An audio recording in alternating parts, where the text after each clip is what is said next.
আমরা গত 25/12/2025 ভিডিও ক্লিপে দেখতে পাই ভারতীয় মৌলিক যে সাংবিধানিক আমার যে একটা সাংবিধানিক যে মৌলিক জায়গা থেকে যিনি প্রতিনিধিত্ব করেন, যিনার লয়েনের জায়গায় বসে থাকেন, এমন একজন এমএলএ, অপদার্থ একজন এমএলএ, নাম তিনার অসীম সরকার।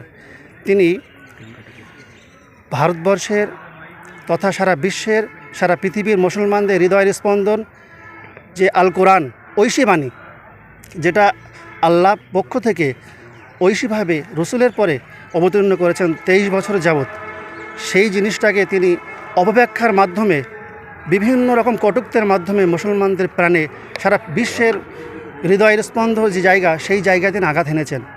সেই জন্য সেই অপদার্থ অসীম সরকার, যিনি এমএলএ, একজন সংবিধান যিনি করেছেন, আপনার সংবিধান স্বীকৃতি শপথ নিয়েছেন, যিনি সেই শপথ নিয়ে তিনি সেই শপথের অপব্যাখ্যার জায়গা তৈরি করেছেন।